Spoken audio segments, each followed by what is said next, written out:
Demonstrasi kontekstual pemikiran filosofis Ki Hajar Dewantara. Sebagai seorang warga Indonesia, tentu sudah kenal dengan yang namanya Ki Hajar Dewantara. Ki Hajar Dewantara bisa kita sebut dengan Bapak Pendidikan, walaupun dia lahir jauh sebelum zaman ini maju. Namun, pemikirannya sudah begitu maju dan masih relevan hingga sekarang. Peta konsep pembahasan pada video kali ini yaitunya yang pertama, dasar pemikiran Ki Hajar Dewantara. Yang kedua, alasan kontekstual penerapan pemikiran Ki Hajar Dewantara. Yang ketiga, hasil penerapan pemikiran Ki Hajar Dewantara. Yang keempat, tantangan dan solusi tentang penerapan pemikiran Ki Hajar Dewantara. Pendidikan adalah tempat persemaian benih-benih kebudayaan dalam masyarakat. Pendidikan juga tuntunan dan pertumbuhan dalam tubuh anak-anak. Oleh karena itu, pendidikan bukan saja mengenai pengetahuan atau pengajaran di dalam sekolah, juga bukan hanya sekedar pengetahuan di dalam buku teks anak-anak, melainkan pengalaman-pengalaman anak yang menuntun anak-anak dalam proses pendewasaan mereka. Dari definisi ini, kita tahu bahwa pendidikan pertama bagi anak-anak adalah orang tua. Pemikiran Ki Hajar Dewantara melihat setiap anak itu unik dan berbeda sesuai dengan kodrat alamnya sendiri. Seumpamanya tanaman, ada beberapa tanaman yang ada pada taman tersebut. Ada tanaman padi, ada tanaman jagung yang berbeda sesuai dengan kodratnya. Begitu juga dengan anak didik kita yang dalam satu kelas akan memiliki karakter dan keunikan masing-masing. Sebagai seorang pendidik, tugas kitalah yang mempersiapkan lingkungannya.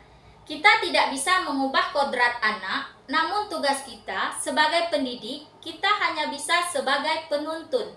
Kita bisa menuntun dan menyiapkan pengalaman-pengalaman belajar yang baik buat anak-anak, agar mereka dapat mengeluarkan potensi-potensi yang ada pada diri mereka. Selain tidak bisa dilepaskan dari kodrat alam, pendidikan juga tidak bisa dilepaskan dari kodrat zaman. Artinya, pendidikan harus sesuai dengan zaman di mana anak tersebut lahir dan mempersiapkan anak-anak untuk perkembangan zaman tersebut. Oleh karena itu, kita harus jeli melihat perkembangan zaman sehingga dapat mempersiapkan anak-anak menjadi pribadi yang mandiri dan juga berguna bagi masyarakat. Dari pemikiran Ki Hajar Dewantara ini, diingatkan kembali bahwa sejatinya pendidikan harus berfokus kepada anak, bukan kepada media, buku teks, ataupun fasilitas teknologi, tetapi bagaimana mereka menggunakan semua perangkat tersebut untuk menciptakan pendidikan yang dapat mengeluarkan potensi pada diri anak, sehingga dia bisa menjadi pribadi yang terbaik sebagaimana fitrahnya. Untuk melakukannya, kita sebagai pendidik tentu harus terus belajar dan mengembangkan diri mengikuti perkembangan zaman. Alasan kontekstual tentang penerapan pemikiran Ki Hajar Dewantara adalah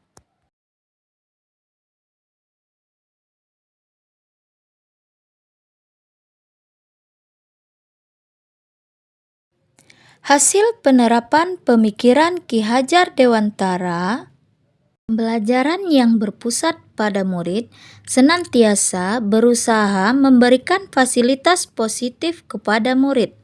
Salah satunya adalah dengan memberikan pembelajaran yang sesuai dengan kondisi dan karakteristik mereka yang unik.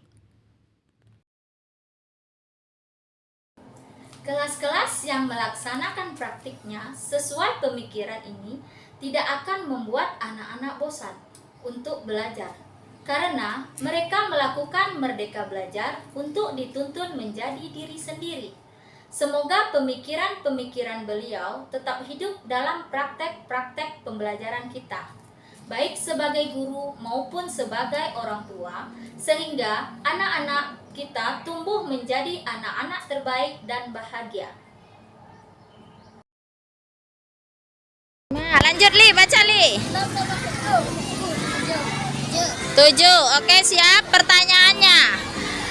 Sebutkan indera pengecap pada manusia.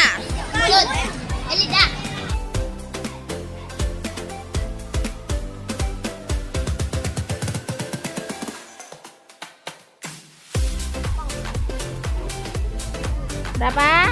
1, 2, 3. Oke. Kasih pertanyaan sama teman.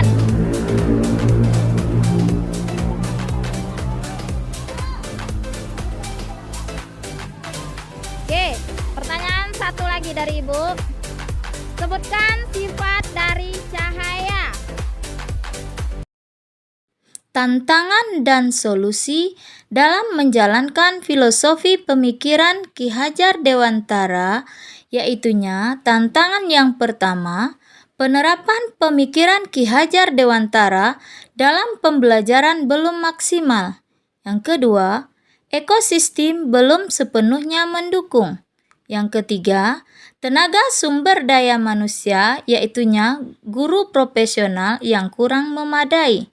Solusi yang dapat kita laksanakan adalah yang pertama, refleksi dan evaluasi secara bertahap dan konsisten. Yang kedua, melibatkan semua unsur pendukung pendidikan beserta stakeholder yang ada. Ketiga, mengikuti kegiatan pengembangan diri, yaitunya program guru penggerak.